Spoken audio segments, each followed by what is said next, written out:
Welcome to the podcast, Truck Hauling Talks. I'm John Jackson. The goal of this podcast is to bring you thoughtful discussions, interesting points of views, insights, and valuable information that you can apply to your trucking operation. The podcast is dedicated to exploring the most pressing transportation challenges from development and start to implementation. Truck Hauling Talks believes that transportation is an essential part of our daily lives and is passionate about finding ways to make it more sustainable, efficient, and profitable for drivers and small businesses. Thank you for listening to Truck Hauling Talks. Now here's this week's podcast. All right, here we go. Another session with Chanel White of Wisdom and Authority Title Solutions. And this is John with Truck Hauling Talks, and thank you for tuning in to another podcast episode where we're talking about trucking authority, truck issues. And something interesting that Chanel and I was just discussing a little bit before we started the podcast, her dealing with Ifta and the quarterly reports that has to be turned in with those, and how she enjoys, that's what you said, right? You enjoy doing the quarterly reports? Few reports, is that what? No, I think you misheard, John. I do apologize. Not the quarterly. I do enjoy the IRP and the portion plates and the Ifta, but I am no longer going to do quarterly Ifta taxes anymore. Someone asked me that a few days ago. I said, no, I'm going to do the IRP again and the Ifta licensing again, but not the quarterly Ifta tax. It's just too ugly, if I can be candid. Okay. So for all of you truckers out there, I'm so sorry. I can't take on the Ifta tax filing again. It's just not a pretty sight. Well, what's not so pretty about the taxes dealing with the Iftas? Well, even for those of you out there that have the EODs, used to be a point in time I would think that things were a little bit easier for you, but I don't want to get records that's handwritten. Okay.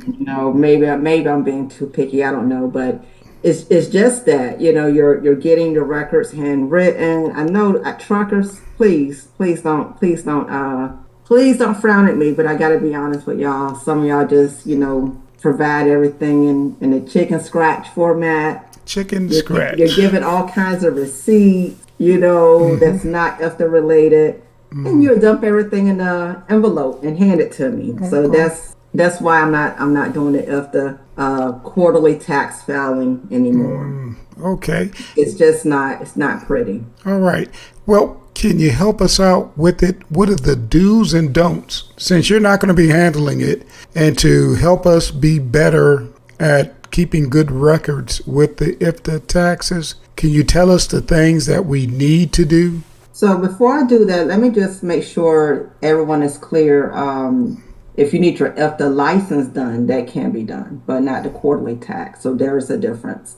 Okay. But when it comes to the quarterly Ifta taxes, it's very important. If you're going to write down everything manually, you want to make sure you have good penmanship. That's the basics. Mm-hmm. If not, you're going to cause your preparer to have some issues. And they could, submit data to DMV. They have the wrong figures. Okay. So now you have numbers reported to DMV that does not reflect what you actually, put out. Okay. For your vehicle, which I'm sure you're not going to like it at the end if it ends up being more than what you had. So take your time if you're going to be writing down your data manually.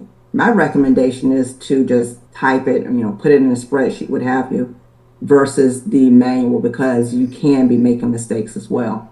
Okay. I'm not sure if there are apps out there. I'm quite sure there should be apps to help with. There are apps, mm-hmm. and if you don't use an app, then you can just use a spreadsheet. But for those of you that have ELDs, the ELD software is very good. Mm-hmm. Depending on the company that you have, and it allows you to print it out. It comes out in a chart or a spreadsheet fashion as well, mm-hmm. if you have that EOD. So it's not a whole lot you will have to do as well. But again, I see some truckers that have the EODs, but they still, put everything on paper, handwritten, which can be an issue at times. So, can you give us some examples of in the past that you had to deal with where it didn't work out with the taxes, or something that caused the driver or company to be delayed or penalized for turning in late forms? The biggest mistake that I see, and this goes to not having sufficient record keeping skills. Okay, but the biggest mistake I've seen are the drivers that guesstimate. They don't really keep the laws. They just assume, okay, I'm going to New York, I'm going here, I'm going there, and they pull numbers out of the hat, and then they put those numbers on the paper. And when I'm going through and auditing your miles that you have and your gallons, I can tell that something is not it's not adding up, and it's also going to be reflected in your MPG. Okay, as a trucker, most of you guys out there know that your MPG should be within 6 to 7 Correct. miles per gallon. If you're in four, and this is what I've seen. I've seen 4 miles to the gallon. Certain cases I've seen even 2. Oh. Okay, and when you get low like that, you are going to get audited. So what I do is, or what I have done, if I'm seeing your numbers are around 4, I'm not going to submit it. I'm going to speak to you first and push you to see what else you have. Look over your records. Maybe you have something stored away in your cab that you overlook. Okay, so I do press about that, because I don't just want to submit anything just to be submitting it. As a compliance agent, I'm here to help. And when I was doing this, I was very picky, and I was a stickler with my truckers. Okay. I know you guys are paying for the service, but hey, you're paying me, and I want to make sure the job is going to be done right. I'm not just going to submit your stuff to DMV knowing goodness well that you are going to get audited. Now, I've had some guys that would tell me anyway, well, Chanel, I might just have to pay the price, submit it anyway. Okay, if that's what you want me to do, I'll still submit it. But keep in mind, if you get audited, then I will advise you of the consequences from there. Okay. I'm going to get to that, asking you about the audit process, but I wanted to ask you, do you take in consideration the states that the drivers are driving through? Because the truckers, let's say Colorado or other states, mountainous states, Utah, places where they're doing a lot of that climbing in the mountains, Tennessee, going up Mount Eagle in Tennessee, Colorado, you have mountains up there going into Utah.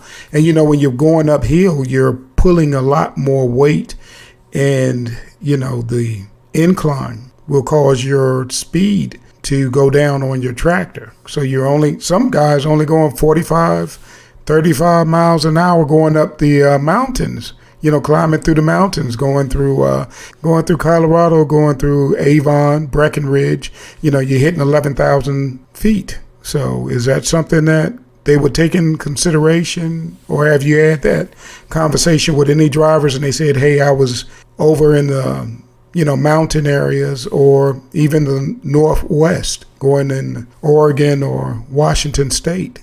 That's a good question, but DMV does not take the altitude into consideration or the speed when it comes to being in the mountains. So that's not something that's discussed or laid out on a table.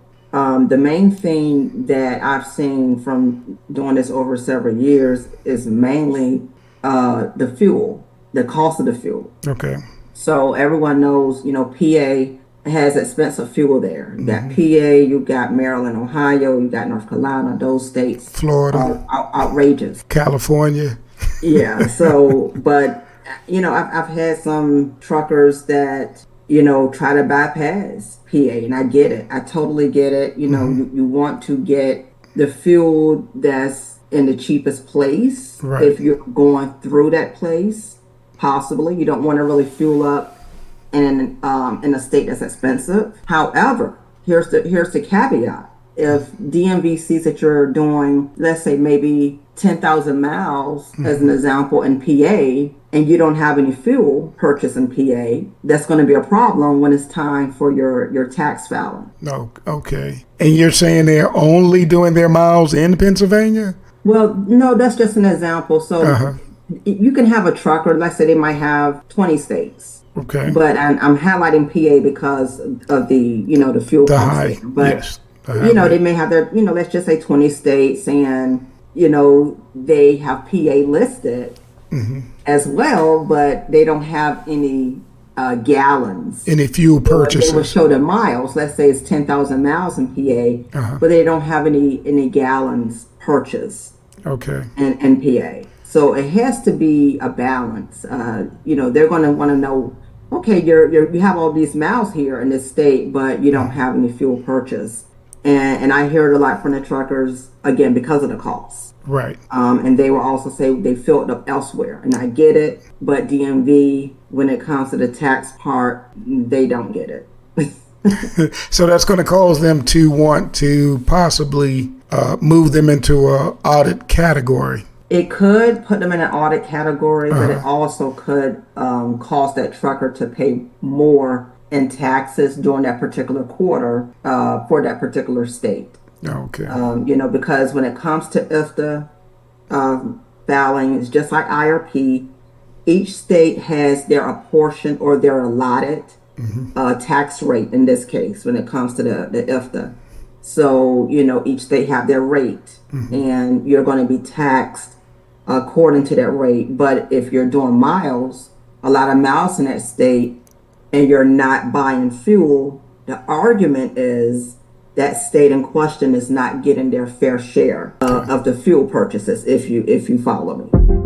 Truck Hauling Talks can't make this podcast a success alone. You'll be joining a transportation community who share the same dedication to this important topic. Not only will you hear about the latest videos when you subscribe, but you'll also have the opportunity to engage with Truck Hauling Talks and other subscribers in the comments section. So what are you waiting for?